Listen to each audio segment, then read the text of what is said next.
Welcome, sleepy one. I'll be your storyteller tonight.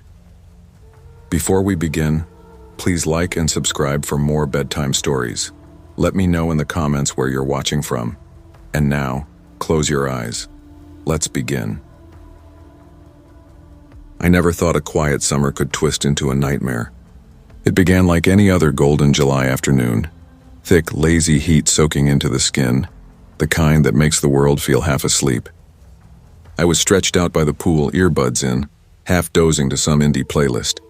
The smell of garlic and butter drifted through the open kitchen window where Mom was making her famous fettuccine alfredo, humming along to the radio. Dad had texted that he was stopping by Redbox on his way home to grab a movie for family night. We lived at the edge of town, on a small cul-de-sac where the loudest thing you'd ever hear was a lawnmower. The kind of place where neighbors waved from their driveways, kids rode bikes until the streetlights blinked on, and nobody ever locked their doors before sunset. It was safe, predictable, almost boring until the house next door finally sold. He moved in on a Friday afternoon. A man in his mid-50s, stocky, with short gray hair and that unmistakable ex-cop stance. Back straight, eyes always scanning, like he was still on patrol even when holding a box of dishes. He introduced himself that evening. "Name's Hank," he said, shaking Dad's hand with a grip that made Dad wince. "Used to be a police officer over in Henderson County. Retired now. Just looking for a quiet place to settle down." Dad grinned, instantly charmed. "A cop, huh? Well, we could use someone like you around here. Maybe keep the teens from turning the cul-de-sac into a rave every weekend." Everyone laughed. Hank smiled, polite but firm, his posture never quite relaxing. He seemed normal enough, respectful, ordinary. For a while. Then I started noticing small things. Whenever I went out by the pool, Hank somehow appeared.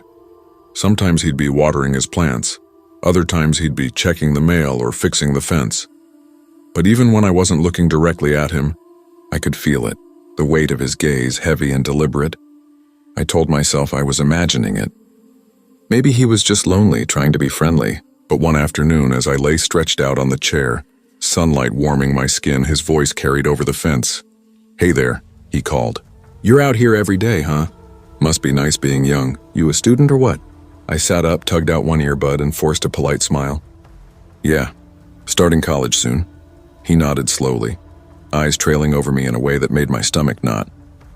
"You on Instagram or anything? Maybe I'll give you a follow."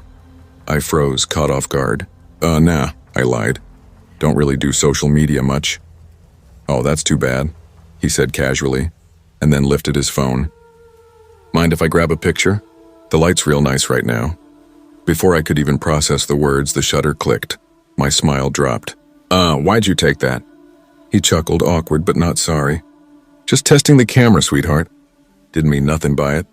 I forced a tight grin, mumbled something, and slipped inside. My hands were trembling as I locked the sliding door. My heart wouldn't slow down. At dinner, I wanted to tell my parents, but Mom was glowing about a promotion at work, and Dad was halfway through his second beer, joking about Hank helping him install a new security light. It didn't feel like the right moment, so I stayed quiet. Big mistake. A few days later, I caught him watching me again, this time from his darkened window. He wasn't pretending anymore. He just stood there, lights off, his outline motionless behind the glass, staring straight into our backyard. I tried to convince myself I was being paranoid, but when I told my best friend Carla about it, she frowned, setting down her iced coffee. "That's creepy as hell," she said flatly. "You should tell your dad." I tried. "He won't listen. He likes the guy." "Classic," she muttered. "Old men always trust other old men.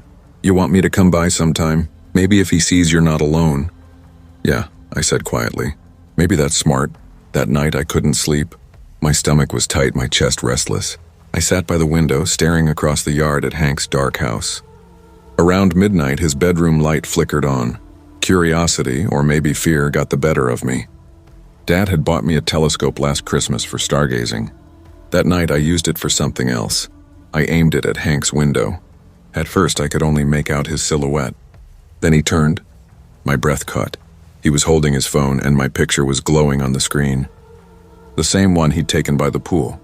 He stared at it for several long seconds, unmoving before setting it down beside a small, neat stack of photographs on his nightstand. On top of the pile was the face of another girl, young, maybe 12 or 13. Her smile was small and uncertain, frozen in time. My hand shook so hard I almost dropped the telescope. I backed away from the window and sat on the floor, staring into the dark until sunrise. Sleep didn't come. Every sound that night, the hum of the refrigerator, the creak of the ceiling fan, made my pulse jump. By morning, I tried to pretend everything was normal. I brushed my hair, made coffee, even joked with Mom while she flipped pancakes. But every clink of a plate, every footstep outside made my skin tighten. Then that evening, Dad called from the kitchen, cheerful as ever. "Hey kid, we're having Hank over for dinner tonight. He's new here, let's make him feel welcome, huh?" I froze mid-step. "Dad, I really don't think what?" He cut in, setting plates on the table. "Come on, be polite. You've been rude lately. What's your deal?" My throat closed. I wanted to scream to tell him everything, but the words tangled somewhere between fear and disbelief. The doorbell rang. Hank stepped in, smiling wide, holding a bottle of wine. "Hope you folks like Merlot," he said, handing it to Mom. "Perfect," she chirped. "Come in, sit down." Dinner was unbearable. Hank talked easily, telling story after story from his years on the force. Car chases, shootouts, arrests that made Dad laugh and Mom hang on every word. I barely touched my food. My hands trembled so badly I kept my napkin in my lap to hide it. At one point, Hank reached for the bread basket and his fingers brushed mine. My whole body jolted. The fork slipped from my hand and clattered loudly against the plate. "You okay there, sweetheart?" he asked softly, eyes unreadable. "I'm fine," I muttered, forcing a shaky smile. 2 nights later, something woke me, a faint rustling outside like someone moving through the trash. I pushed the blinds aside and my breath caught. Hank was in our driveway, crouched by the bins. He lifted each bag carefully, rummaging through them like he was looking for something specific. Then he paused, holding something up to the porch light. My stomach twisted when I realized what it was, one of my used tampons. He slipped it into a plastic bag, glanced around, and walked briskly back to his car. I stumbled backward, shaking so hard my teeth chattered. I grabbed my phone. "Me, he's in our trash." Took something. I'm freaking out. "Carla." "What?" "Call the cops." "Me. My dad won't believe me. He likes the guy." "Carla, then tell your mom." "Me. I will, tomorrow." But tomorrow came faster than I could imagine. I woke to shouting. Blue and red lights pulsed across my walls, sirens cutting through the dawn. My heart pounded as I ran downstairs, barefoot and dazed. 2 police cars were in our driveway, and officers were flooding the living room, shouting commands. My parents, my mom and dad, were on the floor, handcuffed. "What's going on?" I screamed, pushing past one of the officers. A tall cop blocked my path. "Stay back, ma'am. Those are my parents," I cried. "What the hell are you doing?" Then I saw him, Hank, standing by the door, pale and tense, his eyes full of something that wasn't guilt or triumph. It was sorrow. He stepped closer. "I'm so sorry," he said quietly. "Those people, they're not your real parents." The words barely made sense. "What? They kidnapped you," he said, voice shaking. 14 years ago. From Wisconsin. I recognized your face from a cold case database I used to work on." The room seemed to tilt. That's not possible." But his words were swallowed by chaos. The police shouting, my so-called parents screaming that it wasn't true. DNA testing later proved everything. The couple I'd called Mom and Dad had stolen me when I was 4. They'd changed my name, moved states, built an entire life out of lies. And Hank, the man I'd feared, the one whose gaze had haunted me, had been the one who saved me. He'd recognized me the day we met. With no proof, he'd watched quietly, collecting what he needed. Photos, DNA from the trash, until he could be sure. Until he could bring me home. The months that followed were a blur of questions and reunions. Meeting my biological parents again, learning my real name, trying to piece together a life that had been stolen before I even understood what life meant. Even now, years later, when the air smells like garlic and butter or I hear sprinklers ticking in the dusk, it all comes back. The summer when everything I believed turned upside down, and the stranger I feared turned out to be the one who freed me.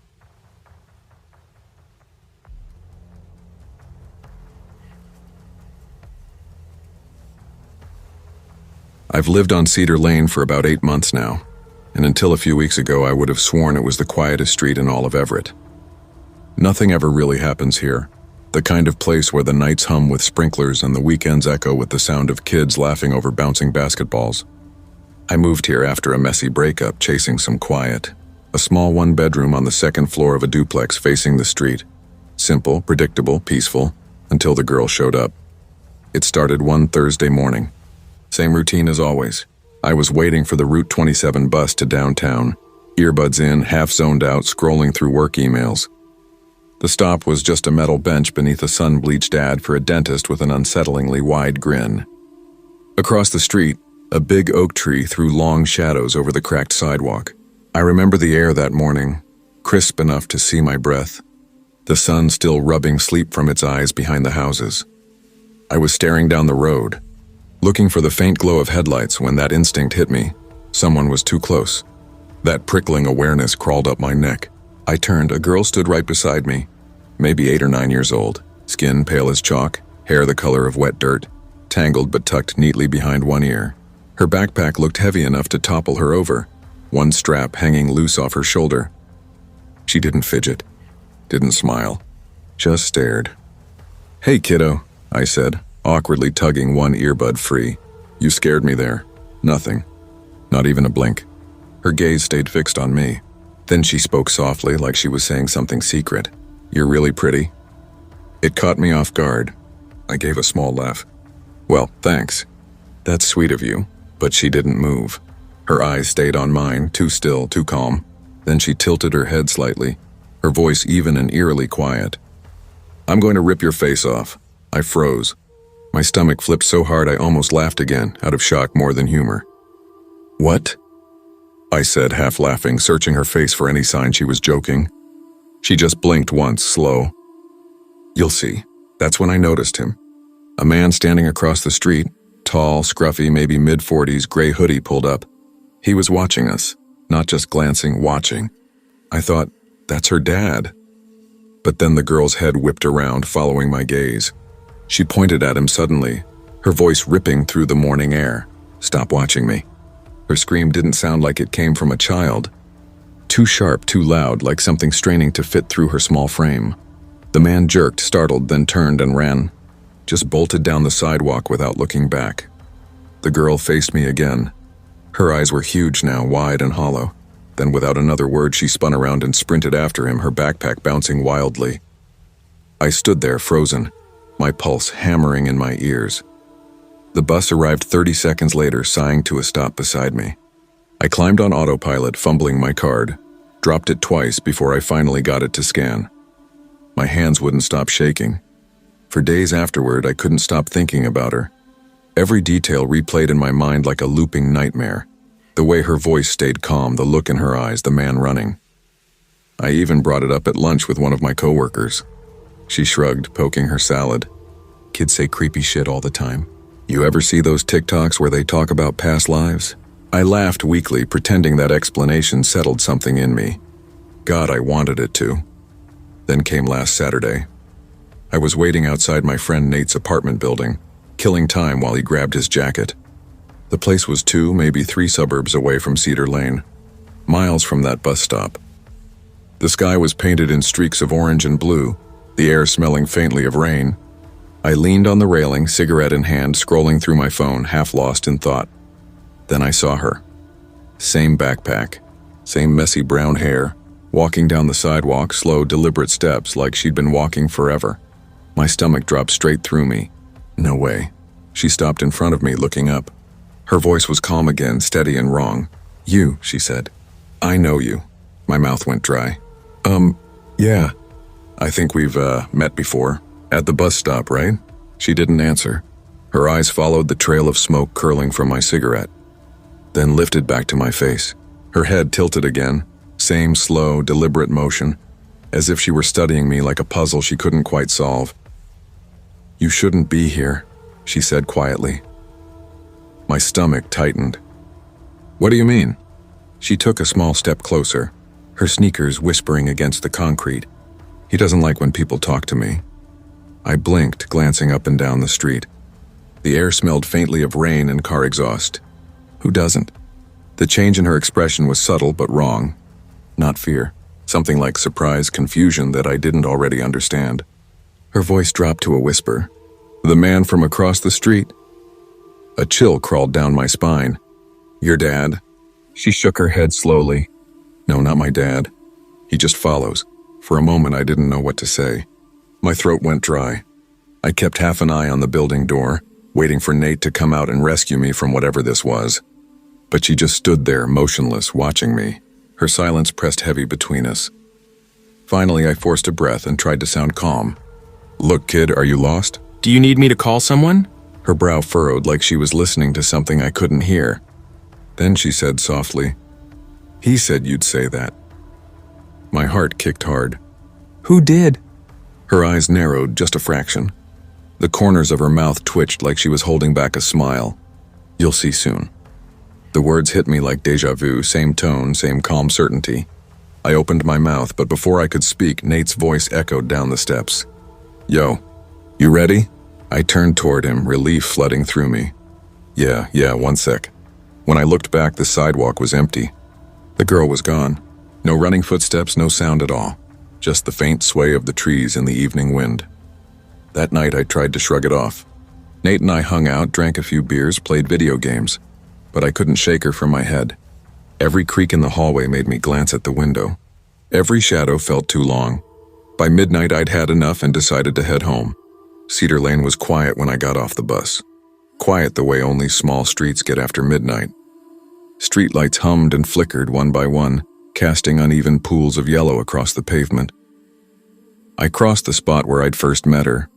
My breath fogged in the air. That's when I heard it. Soft tapping behind me. Footsteps. I turned fast, expecting a jogger or maybe a neighbor taking out trash. The street was empty, just the whisper of wind through the oak branches. When I reached my driveway, I saw it. A small pink backpack sitting neatly on my front step. It was the same one. I stood there for a long moment, every instinct screaming, "Don't touch it." But curiosity won. Slowly, I crouched and unzipped it. Inside were a few crumpled papers, some small plastic toys, and a photo. It was a printed photo of me at the bus stop. Same coat, same angle, earbuds in, my head tilted down exactly as I remembered. Only, I hadn't seen anyone taking pictures that day.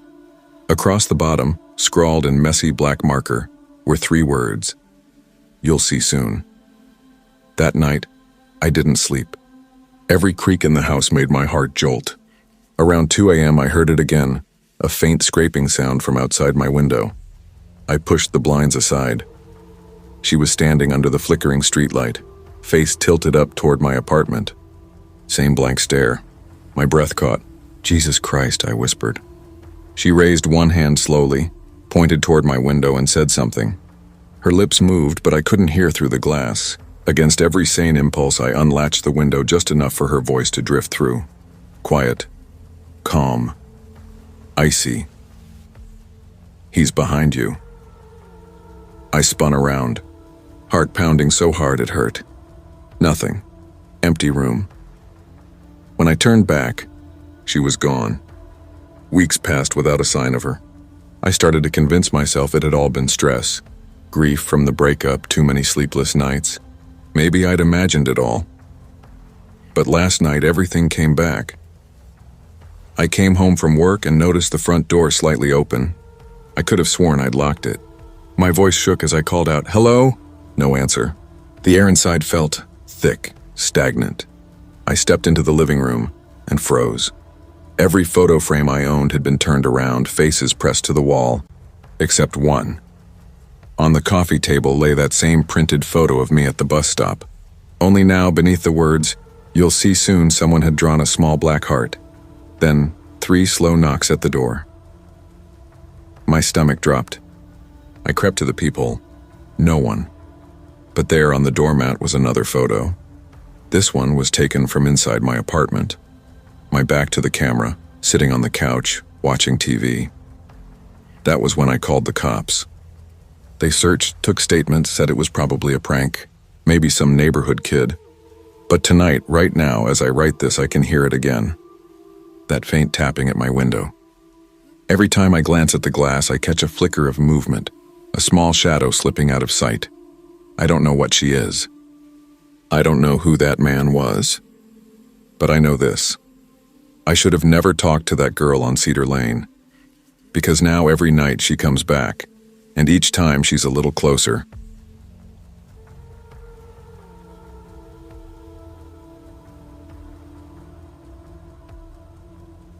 I remember the exact day we moved into that old house on Red Maple Avenue.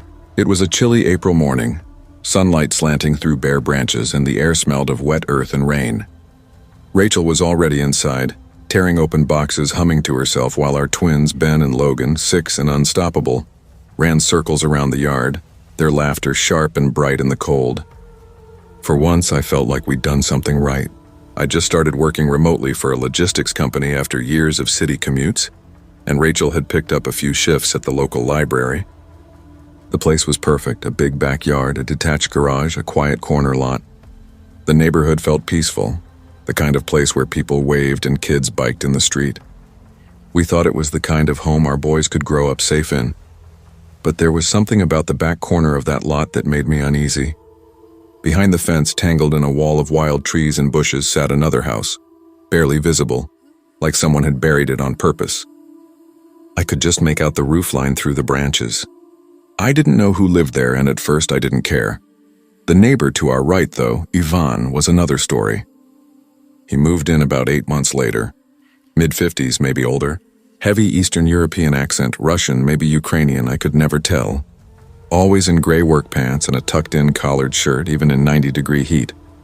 The first time I met him, I was mowing the lawn. He appeared by the fence, lifted a hand and said, "You new here?" Kind of," I said, cutting the mower. "Moved in last year." He nodded. "Yes, quiet place. Good for children." "Yeah," I said, smiling. "That's what we thought, too." He didn't smile back, just stared, flat, expressionless, and walked away. That was the last real conversation I had with him for months. By June, the twins practically lived outside. We'd bought one of those inflatable pools you fill with the hose, plastic boats and squirt guns floating around. Their laughter carried all afternoon, bouncing between the fences. That Saturday, I was trimming hedges along the back while Rachel was inside making lemonade. Everything felt perfectly ordinary. Then I caught movement in the corner of my eye. Up in one of Evan's windows, the one facing our yard, I saw him, standing perfectly still, half hidden behind the curtain. His face was shadowed, but I knew it was him, watching. The instant I turned, he stepped back, swallowed by the dark. It couldn't have lasted more than a second, but it chilled me. "Hey boys," I said, forcing calm into my voice. "Come on out for a bit. Water's getting cold." They groaned, splashing one last time before trudging inside. I didn't want to scare them. I just needed to think. That night, over dinner, Ben said suddenly, "Mom, Dad, there was a light next door. Like a flashing light." Rachel frowned. "What kind of light, honey?" "Like when you take a picture," Logan said. "It came from the top window." My stomach dropped. "You sure?" Both boys nodded. Rachel looked at me, her expression tightening. "You think he was—" "I don't know," I said quietly. "But it sounds like it." She pressed her lips together. "You should go talk to him." So I did. It was early evening, sky orange and heavy with heat. I walked next door and knocked. His car, a faded blue sedan that hadn't moved in weeks, sat in the driveway. I knocked again. Nothing. Rang the bell once, twice, 3 times. Silence. I waited a full minute, listening. No footsteps, no TV, nothing. Just stillness. Finally, I sighed and went home. Rachel met me at the door. He didn't answer? No, but his car's right there. "That's weird," she murmured. "What kind of man hides after being accused of watching kids?" I didn't answer. That night I couldn't sleep. I kept seeing that window, the curtain shifting like someone crouched there holding something. Eventually, we stopped talking about it. The twins' birthdays were coming up, Rachel's parents were visiting, and I was tired of feeling paranoid. Then one humid night in August, I heard it, the creak of our side gate opening. I froze. Rachel was asleep beside me, the ceiling fan whispering overhead. Then came the sound again, the gate closing. I slid out of bed. "Jake," Rachel whispered, voice trembling. "What is it?" "I think someone's outside." She sat up. "Oh my God, please be careful." I grabbed my flashlight from the dresser and stepped out the back door. The air was thick and unmoving. The yard glowed faintly under the porch light. I swept the beam across the grass, nothing. Then I turned toward Ivan's place and stopped cold. His back porch light was on. He was standing there. He stepped closer to the fence and said in that heavy accent, "You looking for something?" I jumped, nearly dropping the flashlight. "Jesus, Ivan, you scared the hell out of me. Did you see someone in my yard?" He shook his head slowly. "No one, why? The gate opened a minute ago. Thought maybe you saw..." I stopped mid-sentence, deciding to just say it. "Look, while I've got you here, my kids said they saw flashes from your window a few weeks ago. Like a camera flash. You wouldn't happen to know anything about that, would you?" The change in his face was almost grotesque. Eyes wide, mouth twisting down. "You accuse me of something like that?" "I'm not accusing," I said quickly, hands half raised. "Just asking, no. You say I take pictures of children. That is sick. You Americans..." His voice rose, trembling with fury. "You always think you know everything." "Ivan, calm down." I didn't mean, but he'd already turned, muttering something in his language before slamming the door so hard it rattled the porch light. When I went back inside, Rachel was pacing by the window, arms crossed tight. "What happened?" "He freaked out," I said, rubbing the back of my neck. "Got defensive. Yelled at me." Rachel's eyes narrowed. "That says a lot, doesn't it?"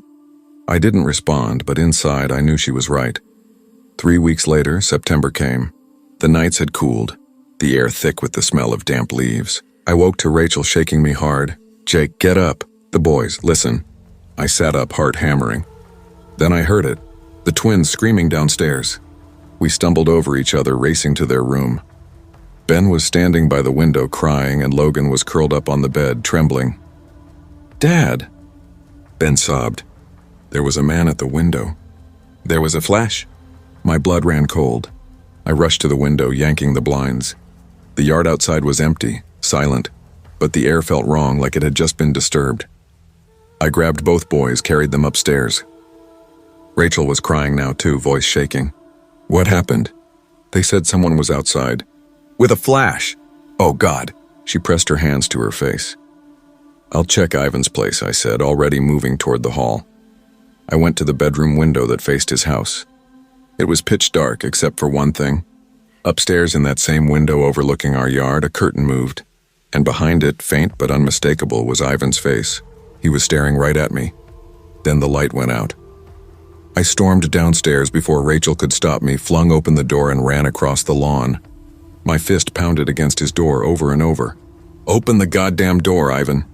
I shouted, no answer. I rang the bell, kicked the frame, yelled his name until my throat hurt. Still nothing. Finally, I called the police, not because I thought they'd arrest him, but because I wanted something on record. If it ever got worse, I needed proof. 2 officers arrived about 20 minutes later. I told them everything, the flashes, the window, his refusal to answer. They took notes, exchanged glances, then knocked on his door themselves. No response. One of them sighed. "We can't enter without probable cause, sir. If you see him again, call immediately." And that was it. We barely slept that night. Rachel made a makeshift bed for the twins in our room. Every night afterward, I sat out on the porch, waiting, watching. But Ivan never appeared again. No lights, no movement. It was as if he'd vanished. Rachel suggested we move. I resisted at first, it felt like giving up. But after a week of sleepless nights and that crawling dread that never left, I agreed. Within a month, we found another place 2 towns over. Smaller yard, less charm, but safe. The last time I saw the red maple house was through the rearview mirror as we drove away. Ivan's blinds were drawn tight, same as always. A few weeks later, Rachel got a call from a woman who'd lived down the street from us. "Did you hear what happened to your old neighbor?" she asked. Rachel's voice was tense. "What neighbor?" "The man next door. Police cars were there all day. Turns out he'd been gone for months. The house was empty, but they found all kinds of weird stuff inside. Cameras, computers, God knows what else." Rachel didn't say a word after that call. She just looked at me, pale and hollow-eyed. We never spoke of it again. Not to the boys. Not to anyone. But sometimes when the twins are playing outside and sunlight flickers against a window across the yard, I catch myself looking twice just to be sure no one's watching.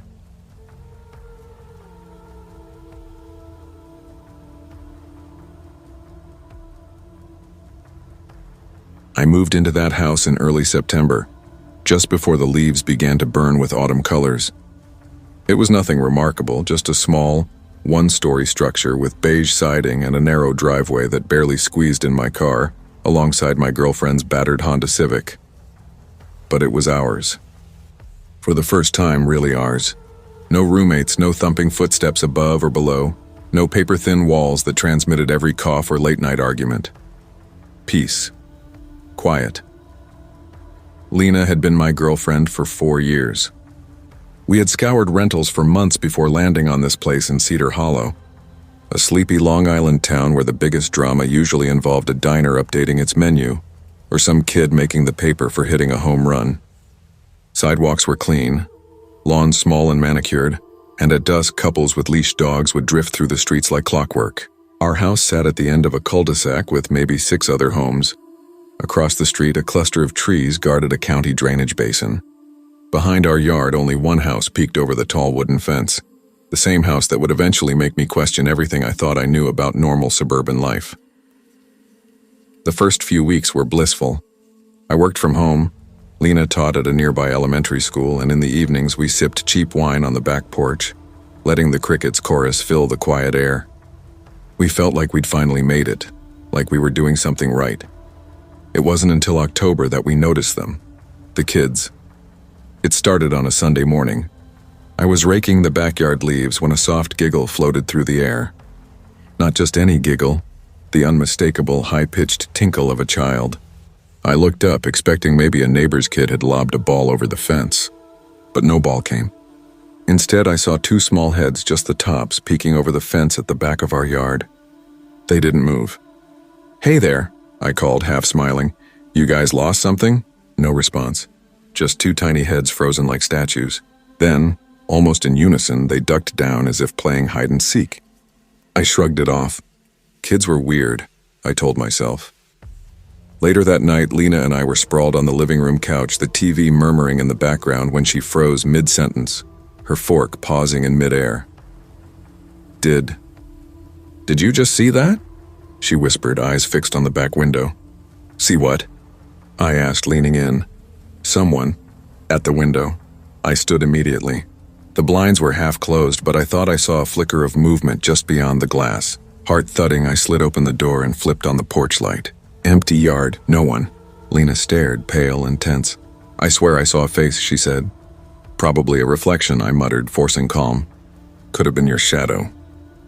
But she wasn't convinced. Her voice dropped to a hush. "Babe, it was a kid." The next afternoon, I was working at the kitchen table with the back blinds open. Around 2, I glanced up and there it was. One of them, pale skin, dark hair, just standing over the fence, staring straight at me. I jolted upright, my chair scraping the floor, knocking the table leg with a loud thud. When I reached the glass door, the figure was gone. That night, I told Lena. She didn't laugh, didn't dismiss it, just nodded, her face tight with confirmation. "I told you," she said quietly. The next day, we walked next door to the house behind ours, the source of the children. It was a gray 2-story building with overgrown shrubs clawing at the siding and a crooked mailbox stamped with faded white letters, their edges chipped by time. We knocked. A long, tense pause stretched out, then the door cracked open. An older woman appeared, probably in her late 60s. Her hair was thin, gray, uncombed, and her face looked like it hadn't felt rest in days. "Yes?" Her voice was sharp, defensive. I forced a smile. "Hi. Sorry to bother you, ma'am. We just moved in behind your house. We've seen a couple of kids looking over the fence lately," Lena said gently, trying to sound casual as we stood on the front porch. The woman cut me off fast, her voice sharp and clipped. "There are no kids here. I live alone." We froze. Her eyes darted past us, scanning the street, twitching like she expected something or someone. "Well, maybe they were visiting?" Lena offered cautiously. The woman didn't answer. She just shook her head, muttered something low I couldn't catch, and snapped the door shut. I remember walking away, glancing back once and catching the faintest movement of the curtain in her upstairs window. Just a twitch, a whisper of motion, but enough to make my stomach tighten. The following week we tried to ignore it, but the children kept appearing. Night after night they'd peek over the fence, silent and still, sometimes when the house was quiet. I could hear faint laughter drifting from the backyard. Lena stopped going outside after dark altogether, insisting she didn't want to be alone. One Friday, I stayed up late for work. Passing the back window for a glass of water, I noticed something catching the porch light. A reflection, subtle but unmistakable. Two small shapes stood by the fence. My stomach dropped, cold and heavy. I flipped the outdoor light on, and in that instant I saw them clearly. Two children, shoulder to shoulder. A boy and a girl, maybe 8 or 9. Their clothes were old-fashioned. White shirts, dark pants for him, a faded nightgown brushing her knees for her. Their faces were expressionless, not a blink, not a twitch. Then, as the porch light flickered, they vanished. Just like that. I barely slept that night. The next morning, Lena found me at the kitchen table, staring blankly at my coffee. "I saw them," I said flatly. Her face went pale before I even finished. "What did they do?" "Nothing," I said. "They just stood there." We decided to install motion-activated lights and a camera in the backyard. While setting it up that afternoon, I noticed 2 small handprints smudged into the dirt beneath the fence. Tiny, child-sized, unmistakable. That night, I checked the camera feed around 11:30. Nothing. But the next morning, there was a short 8-second clip from 2:17 a.m. Faint shapes hovered near the fence. No faces visible, but 2 small figures stood side by side, then vanished from view as the clip ended. A week later, screaming erupted from the house behind us. At first faint, then sharp and panicked. Lena bolted to the window. "Oh my God, listen!" It was unmistakable, coming from the Carver house. I grabbed my phone, ready to call the police. The scream cut off mid-sentence, vanishing into a silence heavier than the sound itself. We waited, no lights flickered on. No one appeared. 15 minutes later, 2 officers arrived. They circled the property, then returned, shaking their heads. "House looks empty," one said. "No signs of disturbance. Are you sure it came from here?" We nodded, but the doubt in their eyes gnawed at me. Lena called after them. "What about the woman who lives there?" The younger officer frowned. "Ma'am, that property's been vacant for over 6 months. The owner passed last winter. You probably heard something else." Lena's jaw dropped. My knees felt like they might buckle. "That's not possible. We talked to her. We were right there." She answered the door. The officer forced a polite, uneasy smile. "Maybe you met a relative clearing it out. But the house has been empty for a while." When they left, Lena sank onto the couch, pale and silent. I went to the window again, staring at the fence. That's when I saw it. Half buried in the dirt at its base, a small wooden toy car.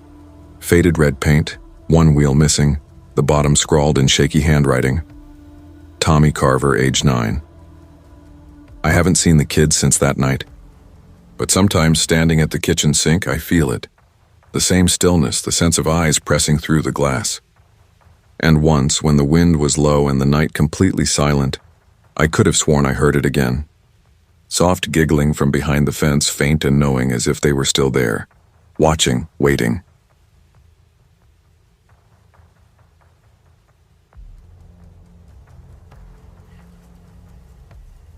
I moved to a quiet little town called Ridgefield Springs about 6 months ago. It was one of those places where the houses were spaced wide apart, the streets shaded by sprawling oak trees, and strangers waved at you as easily as neighbors. I'd thought it would be perfect for my kids, my 5-year-old son, Noah, and my 3-month-old daughter, Emmy. My husband worked out of town during the week, leaving me to juggle the days mostly alone. That morning, the sky was a flawless, uninterrupted blue, the breeze warm and soft, carrying the faint scent of freshly cut grass. It was the kind of day that practically demanded you step outside. My phone buzzed with a text from my friend Hannah. She was heading to Cedar Grove Park with her daughter, Lucy. I hadn't been there yet, but Hannah promised it had fantastic playground equipment, a spacious parking lot, and open grassy areas surrounded by trees. It sounded ideal. I packed snacks and diapers, bundled Emmy into her carrier, and got Noah buckled into his little car seat. When we arrived, the park was quiet, the kind of calm that feels like it's holding its breath, punctuated only by bird song and the occasional laughter of children. Hannah was already there, chatting with another mom, Brenda, who had brought her 2 daughters. Besides us, the only other people present were a man slouched on a bench, absorbed in his phone, and 2 older kids, a boy and a girl who looked maybe 10 or 11. Noah didn't hesitate. He sprinted straight for the slides, squealing as he climbed. Emmy nuzzled against my chest, finally drifting towards sleep. It felt peaceful. Normal. Hannah scooped Emmy up and made exaggerated, silly faces while Brenda talked about summer school programs, her voice low and calm. I leaned back on the bench, enjoying the warm sun on my shoulders. Eventually, the kids began to wander, splitting into smaller groups. Noah's eyes landed on the seesaws positioned a little ways off, shaded under tall trees with a stretch of grass separating them from the main playground. Beyond the trees, a faint construction site hummed quietly, occasional hammering but mostly silence. "Mom," Noah called, his voice bright. "Come play on the seesaw with me." I hesitated, glancing down at Emmy, now curled up and nearly asleep. "Buddy, can you wait a few minutes?" I said softly, brushing a loose strand of hair from his forehead. He frowned and kicked at the grass, the tip of his tongue caught between his teeth. Then a quiet voice cut in beside me. "I can play with him if you want." I turned slowly. The older boy, one of the pair from the edge of the park, stood there, sandy brown hair falling slightly into his eyes. His skin was pale, almost unnaturally so, and his expression was flat, unreadable. He wasn't shy. There was just nothing there, no flicker of emotion. "Oh," I said, caught off guard. Sure. That's really nice of you." He nodded once, a sharp, brief motion, and then walked over to Noah. No smile, no hesitation. Oddly, he had asked me instead of Noah directly, but I shrugged it off. Maybe he was just polite, awkward even. Noah, oblivious, chattered a mile a minute, hopping onto the seesaw. The boy sat opposite him, silent but steady, as if he'd done this 1,000 times. I watched them for a few moments. Noah was unstoppable. Dinosaurs, his favorite YouTuber Ryan's World. The way he planned to leap off the swings like Spider-Man. The older boy listened, completely still, eyes fixed on Noah, and it made my skin crawl in a way I couldn't quite place. The other boy didn't say a word, just stared at Noah. His eyes didn't blink, didn't shift, like he was watching something only he could see. I figured maybe he was just shy and turned back toward the bench, telling myself not to be weird about it. A few minutes later, the man who'd been scrolling on his phone stood up and started walking toward the parking lot. As he passed, I smiled. "Your son was so sweet to play with mine." He stopped, frowning. "My son?" "Yeah," I said, confused. "The boy playing with my kid on the seesaw." The man shook his head. "That's not my kid. He came up to me earlier and asked if I wanted him to play with my daughter. He's just been hanging around." He gave a short, uneasy shrug and walked off toward his car. But my stomach had already twisted into a knot. I turned back toward the seesaws. They were empty. "Noah?" I called, forcing a laugh at first. "Hey, buddy." No answer. A sharp, cold panic hit me. I handed Emmy to Hannah, my hands shaking so badly I almost dropped her. "Hold her, something's wrong," I said, already running toward the grassy area near the trees. The distance felt endless, every step pounding in my chest. Then I saw them, 2 small figures halfway to the woods. "Noah and that boy. Noah," I screamed. My voice came out raw. He turned, startled. The boy's hand shot out, grabbing Noah's wrist, yanking him toward the tree line. "Hey!" "Let go of me," Noah shouted, his voice breaking. The sound of fear in it tore through me like a blade. I ran faster, lungs burning. "Hey, get away from him!" I screamed. The boy turned his head slowly, his face still that same eerie blankness, like my shouting didn't register. Then Noah started fighting, thrashing, kicking, his little fists flying. "Let go of me." He smacked the boy's arm and even headbutted him. The boy's expression didn't change, but he released Noah's wrist and bolted into the trees, vanishing between the trunks. By the time I reached Noah, I was shaking so hard I could barely stand. I dropped to my knees and pulled him into my arms, holding him tight as he sobbed into my shoulder. "It's okay, baby," I whispered, my voice trembling. "You're okay. I've got you. You're safe." Hannah and Brenda came running, breathless. "What happened?" Hannah gasped. "That boy, he tried to take him," I said, tears spilling down my face. Noah hiccuped between cries. He said he knew where Ryan lives." "What?" I stared at him, not understanding. "He told me he could take me to see Ryan's house. He said Ryan lived back there. In the woods," his voice cracked. I wanted to go play with him. I looked toward the tree line. The woods were silent, heavy, the shadows unmoving. There was no sound, no trace. We called 911. 2 officers arrived within 10 minutes and searched the entire area. They combed through the brush, circled the park, but there was nothing. No footprints, no torn fabric, no sign that anyone had been there at all.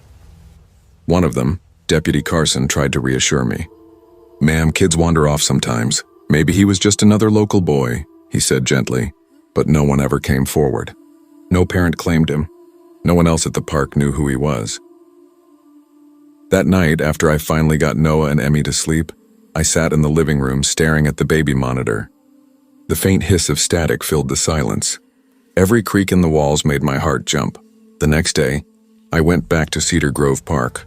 The sun was out again, warm and golden, the world deceptively normal, kids laughing, parents chatting, dogs barking in the distance. I stood near the edge of the grassy field, staring toward the woods. That's when I saw it. Carved into one of the trees, deep enough for the light to catch in the grooves, were the words, "Let's go play." The letters were jagged, uneven, like a child's hand had made them. I left immediately. Later, when I told Hannah, her face went pale. "You didn't know?" she whispered. "Years ago, a boy went missing from that park. They said he was last seen walking toward the woods. They never found him. I haven't been back since. And sometimes, late at night when Noah's asleep and the baby monitor crackles with static, I swear I hear a voice, soft, playful, almost familiar, whispering through the noise. Want to go see Ryan's house?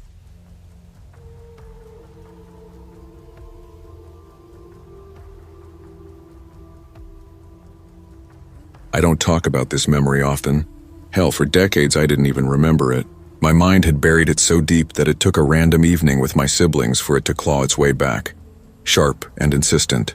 We were all gathered around my sister's dining table, laughing about Dad, the time he locked the car keys in the car while it was still running, or how he spent an entire hour hunting for his glasses when they were perched on his head the whole time. Dad was like that. Funny, kind-hearted, absent-minded in ways that made Mom joke it was a miracle none of us ever got lost because of him. Then it hit me. Not like a whisper or a nudge, but like a gut punch I hadn't felt in decades. This wasn't a funny memory. At first I didn't even recognize it as memory at all, but the more I thought, the sharper it became.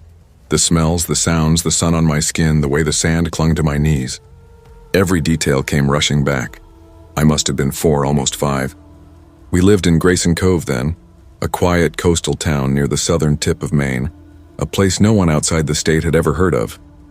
A diner, a hardware store, 1 stoplight, and a beach mostly visited by locals. That was Grayson Cove. It started with an accident. I'd fallen at the playground a few weeks before, hit the back of my head hard on one of those old metal slides, split the skin open.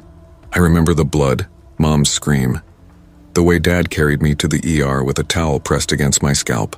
7 stitches. I had screamed, cried, kicked.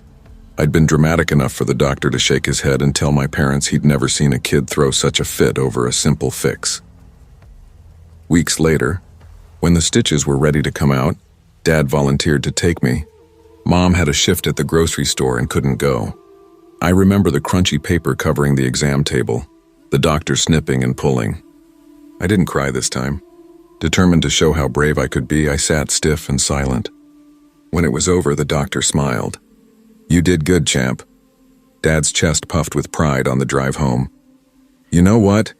You earned yourself an ice cream," he said. The afternoon sun baked the car. The windows rolled down, warm wind whipping my hair around. We stopped at a tiny roadside shop called Sweet Pets. I picked a vanilla cone dipped in chocolate shell. The chocolate cracked in tiny flakes that melted on my tongue with each lick. Dad grinned at me and then suddenly had an idea. "You want to stop by the beach for a bit?"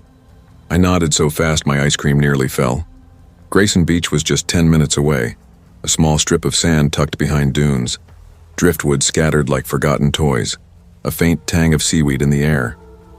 A handful of kids splashed in the shallows, their laughter rising above the soft rush of the waves. Dad parked and led me down the sand, shoes dangling from one hand. "Stay close, okay?" He crouched so we were eye to eye. "Don't go in past your knees." "I'll be right back.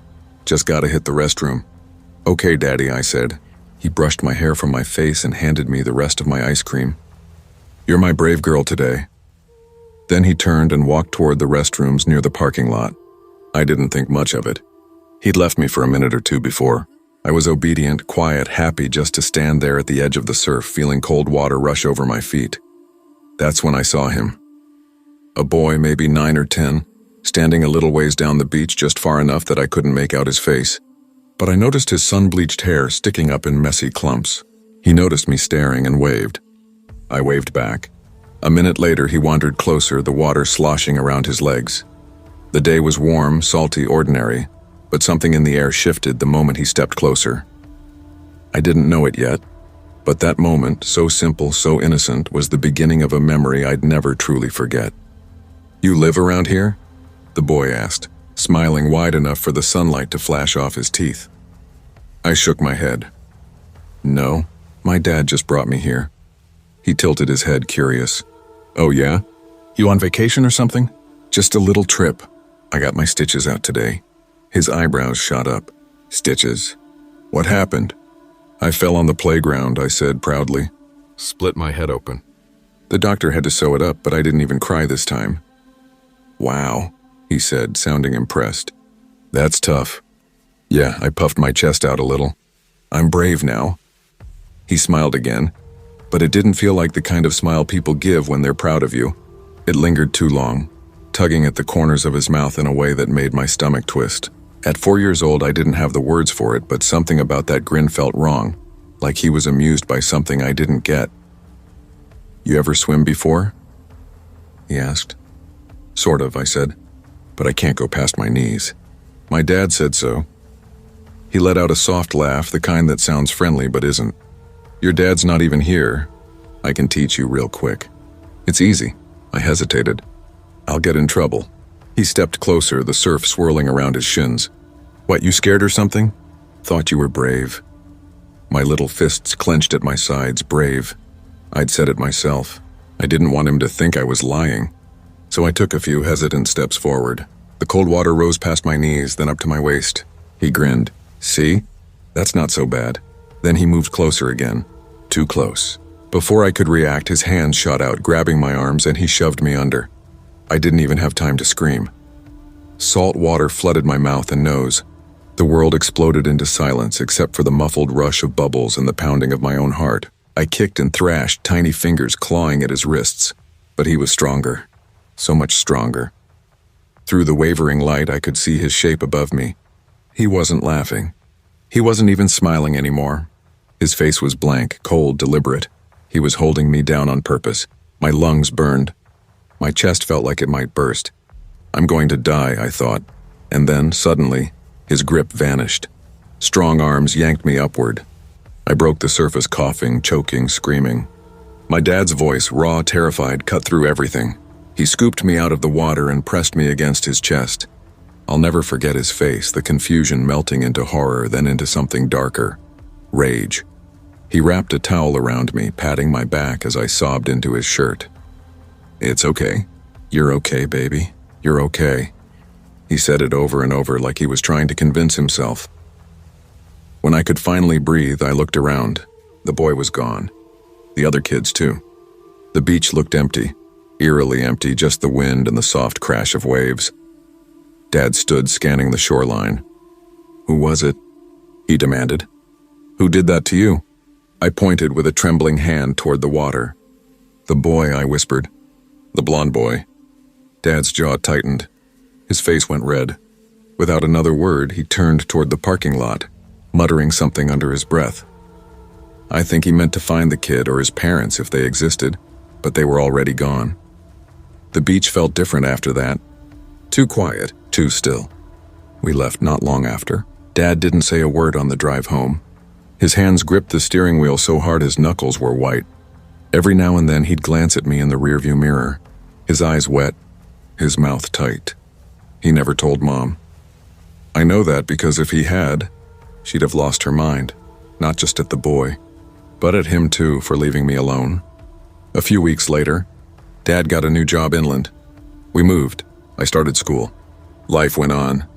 The memory faded, or maybe I forced it to. But 15 years later, when I was in high school, we went back to Grayson Cove one summer for a day trip. The town hadn't changed much. Same quiet streets, same salt-heavy air. I wandered down to the beach alone. It looked smaller than I remembered, the driftwood bleached bone-white from the sun. And there, near the dunes, stood a man, tall, lean, mid-20s maybe. His hair was short, pale blonde. He just stood there, staring out at the water. Something about him stopped me cold. Our eyes met for a second, and I swear, he smirked. Just barely, like he knew me, like he remembered. Then he turned and walked away without a word. I told myself it couldn't be him. It had been too long. People change, memories twist. But that night I dreamed I was back in that water, my lungs burning, sunlight fading to black. Only this time when I looked up through the ripples, it wasn't a boy holding me down. It was a man, the same cold, blank smile. And now whenever I visit the coast, I catch myself scanning the shoreline without even realizing it, searching for a flash of blonde hair. Because deep down, part of me still wonders if he ever left that town, or if he's still there, waiting for another brave little kid to wander just a bit too far out.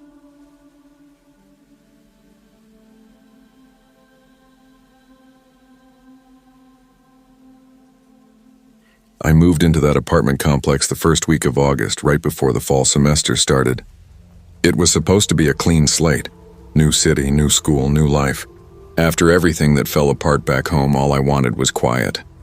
Somewhere small, manageable, somewhere I could breathe and focus. The place was in a little college town called Maple Bend, about 40 minutes outside Chicago. I rented a room in a 3-bedroom unit with 2 other girls, Sophie and Aaron, both juniors at the same university I'd just transferred to. The apartment wasn't much, but for $600 a month, utilities included, I couldn't complain. The walls were thin enough to hear someone cough next door. The paint peeled in random spots, and most windows faced the inner corridor instead of the street. That meant every time someone walked past, if your blinds weren't shut, they could see right in. Still, everyone seemed decent. The neighbors were mostly students or quiet, older tenants who minded their business. I felt safe enough. That first week, Sophie showed me around, friendly and talkative, introducing me to the landlord's son, Nate, who handled maintenance and warned me which washers wouldn't eat my quarters. Aaron barely spoke, always in her room with noise-canceling headphones, but she wasn't rude. For the first month, things were fine. Between classes and studying, I was barely home. The apartment felt temporary, like a rest stop, and I was okay with that. It started about 3 weeks into September, a Thursday night close to 11. I was getting ready for bed when faint music drifted in. Old pop songs I hadn't heard since middle school. Katy Perry, Avril Lavigne, a few early 2000s hits. I figured it was some frat party nearby. Campus was full of them that time of year. But the sound wasn't echoing from outside. It was muffled and close, like it came from another apartment. I shrugged, threw on my sleep shirt, and lay down with a YouTube video humming quietly from my phone. Just as I started to drift off, a new sound crept in. A sharp, repetitive drilling. I blinked, confused, thinking maybe I was imagining it. I paused the video. The drilling kept going. Seriously? Who the hell's using power tools at this hour? I muttered. It was too late for repairs. I got up, padded across the floor, and followed the noise. It grew louder near my window. When I pulled the curtain aside, I froze.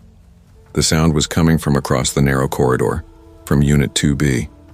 Except 2B was supposed to be empty. Sophie had told me that my first week. No one's lived there for months, she'd said. The last tenants broke their lease. But someone was definitely inside now, using a drill and blasting old pop songs. For a second, I thought maybe the landlord sent a crew to fix something before renting it out. But who works past midnight? By 12, the drilling turned to hammering. Short bursts, then silence, then more pounding. I texted Sophie. Tinder, hey, you hear that? Someone's working next door. No response. Erin's door was shut, her light off. I started recording a short video for a friend back home. You could hear the hammering clearly through the glass with that same bubblegum pop playing low in the background. My friend texted back, for your friend, call the cops. That's illegal, dude. Nobody does construction after 11. Me. Yeah, but maybe it's maintenance or something? Friend. At midnight? Come on. That's sketchy. He was right, but I didn't want to deal with it. I just wanted to sleep. By 1 a.m., the noise still hadn't stopped. My nerves were raw. I tied my robe tight and stepped into the hallway. The flickering fluorescent lights buzzed above me. that sickly yellow hum that never quite went away. The sound came straight from 2B. I stood there for a few seconds, debating whether to knock. Then I noticed the window across from the stairwell, the one facing my room, was open. I walked halfway down the stairs, just enough to see inside, and my stomach dropped. 4 men were in there. None of them looked like maintenance. Late 30s, maybe 40s, in dirty jeans and sweat-stained tank tops, their faces shiny with grime. One held a hammer, another a cordless drill. The strangest part was the room itself, completely bare. No furniture, no tools, no boxes. Just a concrete floor under the harsh white glow of a single dangling bulb. They all stopped when they saw me. The music kept playing, something by Hilary Duff, I think, and it made the moment feel even more wrong. They didn't look startled. They looked irritated, like I'd interrupted something private. Sorry, I said, forcing a shaky laugh. It's just kind of late. People are trying to sleep. Maybe you could, I don't know, do that tomorrow. 2 of them moved closer to the window. The taller one, bald with a greasy beard, tilted his head. You live across the hall? Yeah, I said, my voice catching on the word. He smiled. Not kindly. Pretty voice, he murmured. Say that again, slowly. Another one spoke quietly, and my stomach twisted. Their eyes dragged over me, slow and deliberate, lingering too long. I felt tiny standing there in my robe, half hidden behind the railing. Look, just please keep it down, I muttered, my voice barely steady as I took a step back. None of them answered. They just stood there, still as mannequins, watching me climb the stairs. The moment I turned the corner and they were out of sight, I ran, bolting for my door, fumbling the lock, slamming it shut. I checked it twice. Then I checked the windows. For a while I just stood there, heart pounding, straining to hear. Nothing. The hammering was gone. The music was gone. Silence pressed against the walls like a held breath. I didn't sleep much that night. Every creak, every shift of the wind made me flinch. When morning came, I peeked through my blinds. The window to 2B was closed again, still empty, ordinary. Like nothing had ever happened. At breakfast, Sophie shuffled out, yawning. You hear that noise last night? I asked. She frowned mid-pour. What noise? There were guys in 2B, drilling, hammering, playing music. 2B's still vacant, she said flatly, reaching for her mug. Landlord's been trying to rent it for months. Erin came out a few minutes later, bleary-eyed. You hear anything? I asked her. She hesitated, rubbing her arms. Actually, yeah, Sophie looked up. Wait, really? I woke up around 1. Thought I heard tools or something. Tried to move, but her voice dropped. I couldn't. I stared at her. Like sleep paralysis? She nodded. Yeah, I could hear something metallic scraping. We went quiet for a moment. The coffee machine hissed softly. Probably some maintenance crew came late, Sophie said finally. Don't overthink it. But I couldn't stop. Friday night it started again. Around 11:45, faint music but different this time. Hollaback Girl, Gwen Stefani. My chest clenched immediately. I didn't need to look, I knew. Trubishman, I texted Nate. Me. Hey, is anyone working in 2B at night? Nate, nah, still empty, why? Like I'm hearing drills, hammering, music, and to run Nate. No way. There's no power in there. We cut the breakers months ago. My fingers froze. Me. You sure? Nate, I'm positive. I'll check tomorrow. I didn't reply. Just sat staring at my screen, the room too quiet. That night I didn't open my curtains. I didn't even move close to the window.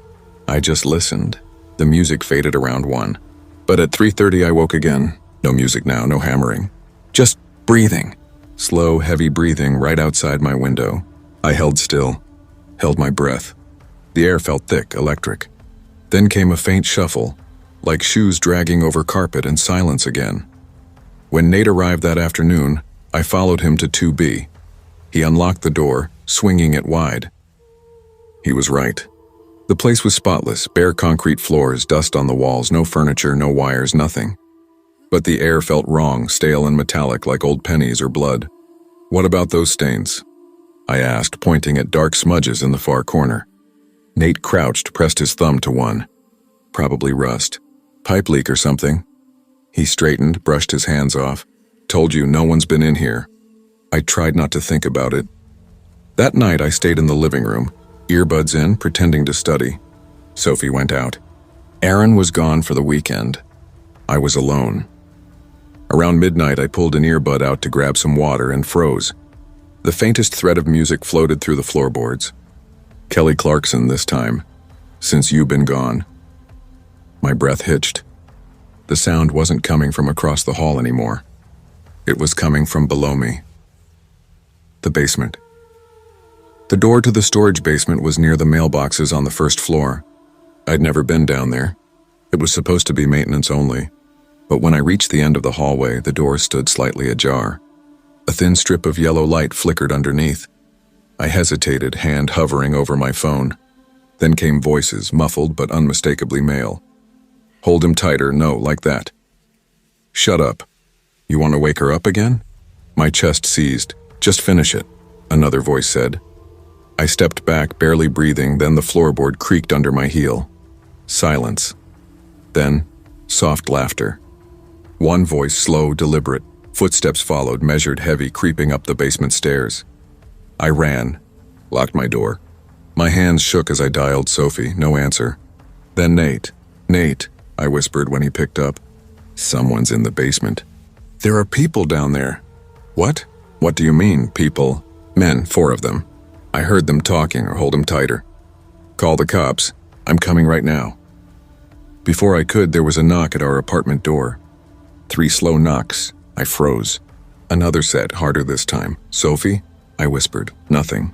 I crept to the peephole. The hallway was empty. But then movement low to the ground. 2 small shapes stood there. Children. A little boy and girl, maybe 6 or 7, barefoot on the carpet. The girl tilted her head, smiled faintly, and whispered something I couldn't hear. Then both turned and walked toward the stairs.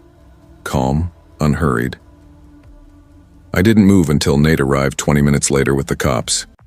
They found no one in the basement. No men, no kids. But they did find child-sized handprints smeared on the inside of 2B's window glass. The police searched every floor. No signs of forced entry. No one matching my description. They said it was probably squatters who took off when they heard sirens. But Sophie swore 2 nights later, she saw those same kids again standing near the dumpsters at 2 a.m. When she called to them, they ran straight toward the basement door and vanished. A week later, maintenance sealed off 2B and the basement completely. Renovations, they said. But sometimes, late at night, I still hear it. Soft, cheerful pop music echoing faintly through the walls. Always the same pattern. The song starts sweet and nostalgic. Then underneath it comes the dull, steady rhythm of hammering. And sometimes, if I listen too long, I swear I can hear a little girl's voice singing along.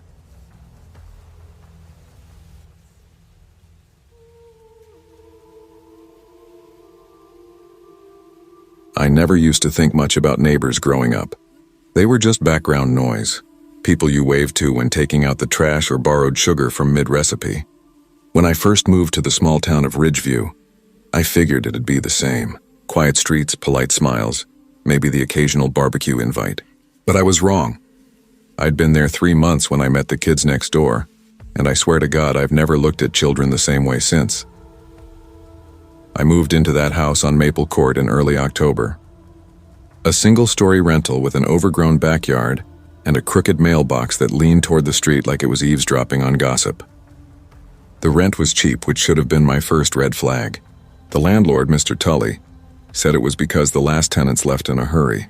He laughed after saying it, but the sound cut off too quick, like he'd remembered something he shouldn't. My name's Rachel.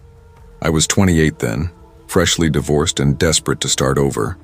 My old apartment in the city felt like a cage full of echoes from a life I didn't want anymore. Ridgeview was supposed to be quiet. Somewhere people said morning without meaning anything more. The first week was peaceful. I worked remotely for a small marketing firm, so I rarely left the house except for groceries or evening walks. That's when I first saw them, the kids next door. It was a Sunday afternoon, the air crisp with that sweet rot of fallen leaves and chimney smoke. I was raking when I heard laughter. Not the wild, sudden kind kids usually make, but steady, synchronized, almost rehearsed. I looked over the fence. 2 kids stood there, maybe 8 or 9. A girl with dark curls tied messily, wearing a faded pink sweater, and a boy in a red hoodie 2 sizes too big. They stood perfectly still, side by side, just watching. Hey there, I said, lifting a hand. They didn't answer, just smiled. Finally, the girl spoke. You live here now? Yeah, I said. Just moved in last week. The boy tilted his head, his grin too even. You gonna stay long? Something in his tone made my stomach tighten. I think so, I said, trying to sound light. I like it here. They exchanged a glance, then looked back at me and said together, That's good. And without another word, they turned and walked toward their house. It looked almost identical to mine, but older. White paint peeling, a yellow tricycle half buried in leaves, curtains drawn tight across every window. Later that evening, while washing dishes, I froze mid-rinse. Under the glow of my porch light, the two kids stood again, right by my fence side by side, staring through the kitchen window. I pushed open the back door. Hey, I called, forcing calm into my voice. It's late. You should go home. They didn't move. The boy's smile didn't falter. The girl's mouth twitched like she wanted to speak, but instead, they turned and slipped away into the dark gap between our houses. I stood there gripping the dish towel, heart hammering for reasons I couldn't name. The next morning, I mentioned it to the mailman. His name was Frank, an older guy who always wore a Ridgeview Little League cap. Those the Miller kids? He asked, glancing toward their house. Yeah, they're odd ones. Don't go to school anymore, far as I know. They don't? I frowned. Why not? He shrugged. Their mom keeps to herself. Folks don't see much of her. I thanked him, but his words stuck. By the end of the week, strange things started piling up. My garbage cans were always moved from the curb, never knocked over, just neatly pushed back against the fence. My porch light flickered every few nights between 2 and 3 a.m., even after I changed the bulb. One morning, I found a small, muddy handprint on my back door. I told myself it was just local kids being curious. I almost believed it. Almost. One evening, I was on a Zoom call with my coworker Tina, going over ad copy, when I heard a faint tapping in the living room. Not loud, just soft, rhythmic. I muted my mic. Hello? I called. Nothing. I got up and walked to the window. The tapping stopped. Through the glass, I saw movement in the yard. 2 small shapes darting behind the bushes. I stepped onto the porch. The air was sharp with cold. All right, you two, I said, forcing a laugh. Not funny. A voice floated from the side of the house. We weren't trying to be funny. The boy's voice. Then what are you doing here? I asked, trying to steady my voice. The girl peeked out from behind the bush. You left your light on, she said. I blinked. What light? In your bathroom, the boy replied. We can see it from our window. A chill crept up my spine. My bathroom window was frosted glass, barely visible from the street. How could they even notice that? Okay, I said finally. Thanks for letting me know. But you should go home now. They didn't move. They just stood there, watching. His face was blank now. The boy said he doesn't like it when the lights stay on too long. Who? I asked before I could stop myself.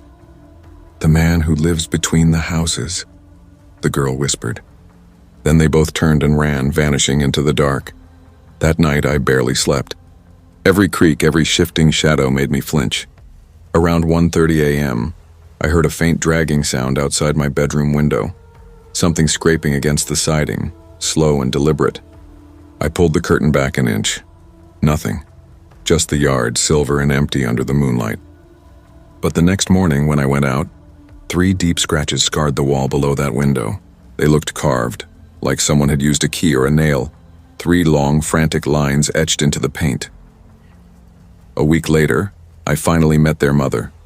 I was getting the mail when she stepped out of her house barefoot, wearing an oversized gray hoodie and pajama pants, though it was nearly noon. Her hair hung in greasy strands and her eyes were sunken, ringed with exhaustion that made my stomach twist. Hi, I said carefully. I'm Rachel. I live next door. She blinked, slow, like my words had to travel a long way to reach her. Oh, you're the new one. Yeah, I met your kids the other day. They seem sweet. Her lips tightened into something that wasn't quite a smile. They're fine, she said flatly. They keep to themselves. Before I could respond, she turned and slipped back inside. No small talk. No neighborly warmth. Just gone.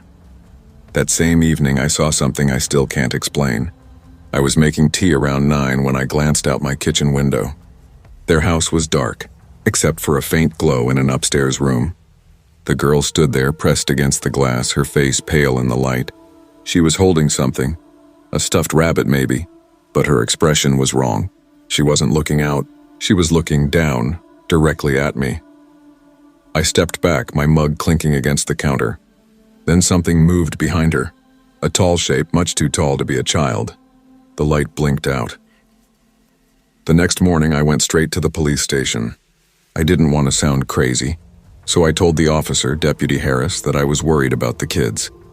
I mentioned the scratches, the late-night visits, the strange things they'd said. He jotted notes, his pen scratching lazily. "Ma'am," he said finally, "we've done welfare checks at that address before. Kids are homeschooled. Mother's protective. We've never found anything concerning." "So that's it?" I asked, my voice rising. "You're not even going to check again?" He sighed. "Unless there's evidence of abuse or danger, my hands are tied. But if you see something specific, anything physical, you call us right away. Understood?" I nodded, but I could tell he didn't believe a word of it. That night, I left every light on in the house. Around 2:15 a.m., the doorbell rang. The sound hit me like a jolt. I nearly spilled my tea.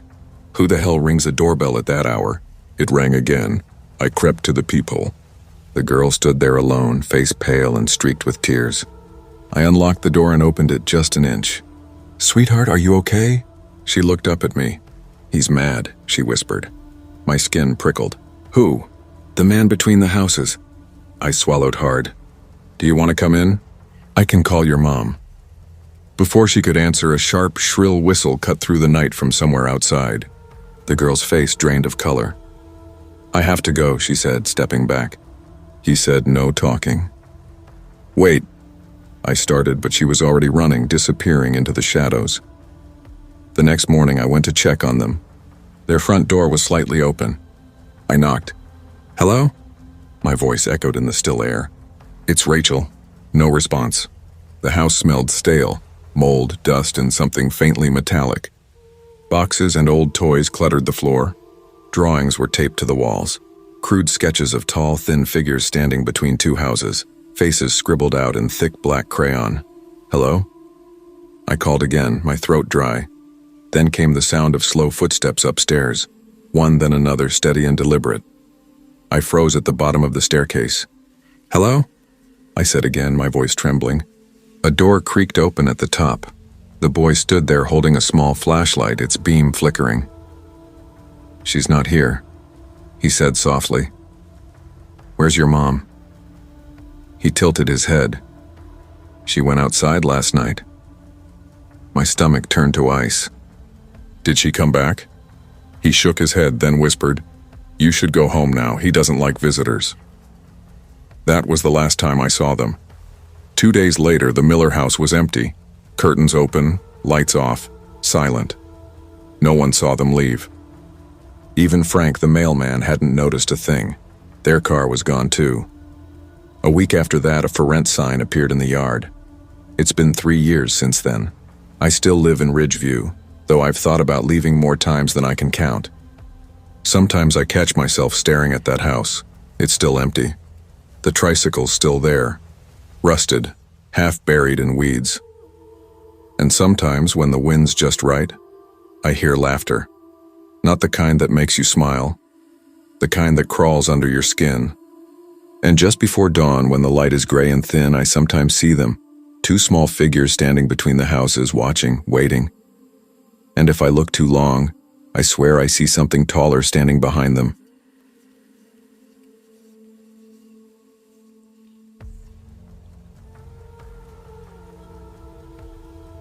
I was 8 when everything started. We lived in Easton Grove, a tiny stretch of southern Illinois that barely showed up on maps unless you were specifically looking to get lost. Dirt roads stretched like veins into the surrounding fields. One lonely grocery store sat near the town center. A couple of gas stations dotted the main road, and everyone else kept their noses in their own business, maybe a little too much. Mom worked nights at a diner off Route 13. She had this tough, practical streak, but beneath it she was gentle, always smelled faintly of coffee and vanilla lotion, like she carried warmth in her skin. Dad was the opposite. Mean, unpredictable. He could walk through the door grinning one night and the next bring home a broken bottle with a temper to match. Our house sat at the very edge of a cul-de-sac, staring out at a cornfield that stretched endlessly. Next door lived the Maddens, 2 kids, Billy Ray my age and Lacey 6. Jolene, their mom, was quiet, always baking something sweet that left the entire block smelling of cinnamon and sugar. Earl, their dad, was a man people whispered about but never confronted.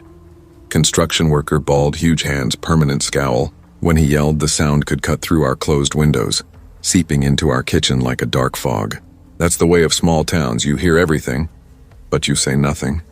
It was late summer, 2003. I remember because it was the first time I felt, deep in my gut, that something was off before anything actually happened. That afternoon, Billy Ray and I had been racing bikes along a narrow dirt path behind the cornfield, the sun dipping low, casting long shadows over the rows of corn. He kept wiping sweat from his forehead and glancing over his shoulder every few minutes. "You okay, man?" I asked. He shrugged, forced a small smile. "Yeah, just tired, I guess." But I knew he wasn't tired. There was something twitchy, restless behind his eyes, like he was bracing for some storm he could already sense coming. Later that evening, Mom left for her shift. She kissed my forehead, kissed Dad's cheek as he slumped on the couch with a half-empty bottle of Jack beside him, and told me to stay inside, lock the doors. I flicked on the TV, cartoons flickering across the room when I heard it, shouting outside. I peeked through the blinds. The Madden's porch light cast sharp shadows, and I saw Earl pacing, yelling. Jolene's hands raised in a vain attempt to calm him. Then with a sickening crack, he slapped her. She stumbled backward into the railing. I froze. Even at 8, I knew that wasn't normal.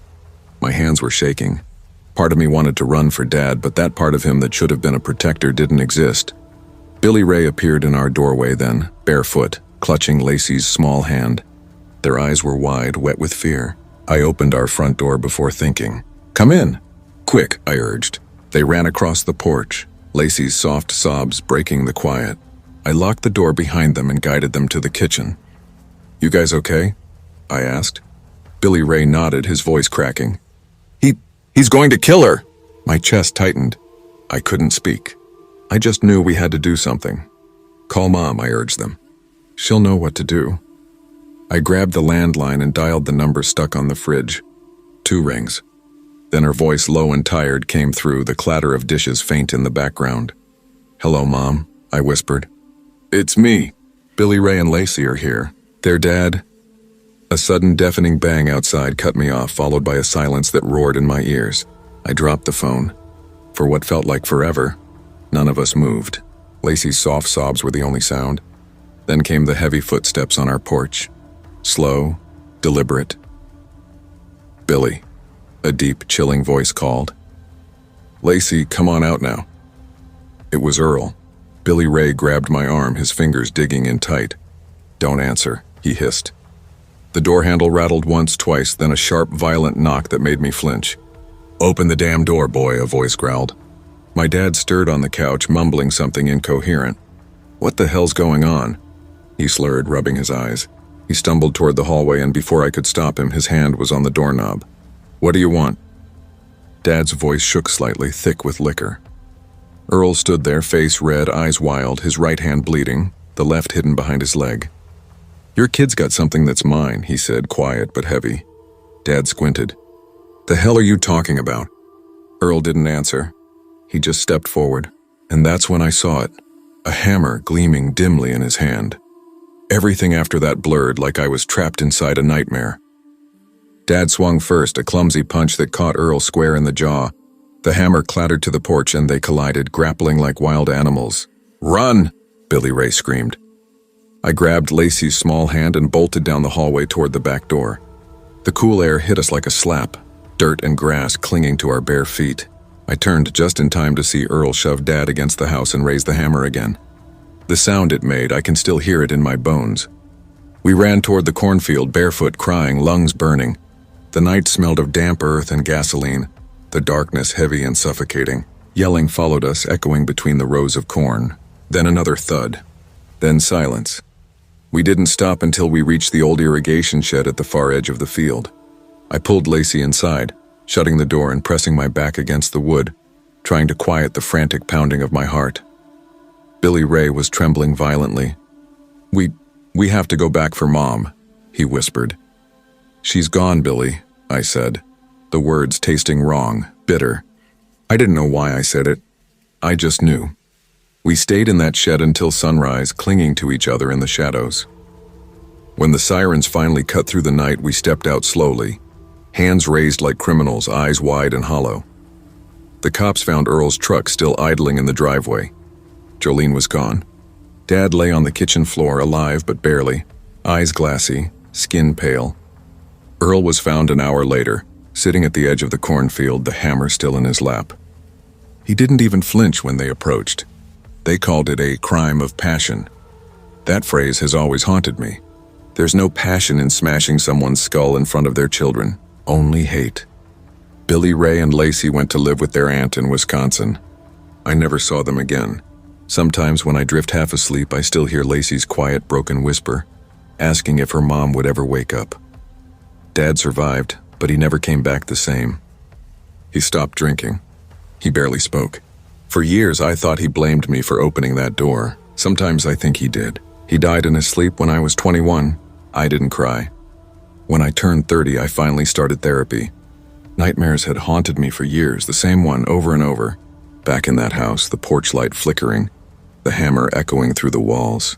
I ran, but the cornfield never ended. My therapist said trauma doesn't just live in your head. It lives in your body and your bones. That's why, even now, every 4th of July, fireworks make me flinch, the way I did as that 8-year-old kid hiding in the shed. A few months ago, I drove back to Eason Grove. The houses looked smaller. The fields had been cleared for a strip mall, but the old irrigation shed still stood, rusted, half collapsed. I parked and just stood there. The air was thick and humid. Somewhere a dog barked, and for the first time in decades, I let myself cry. Not for me. Not for Dad, but for Billy Ray and Lacey, the kids who never had a normal childhood. Because deep down, I've always known that night wasn't just theirs. It was mine too. It stole something from all of us. And some sounds like a hammer striking wood never fade.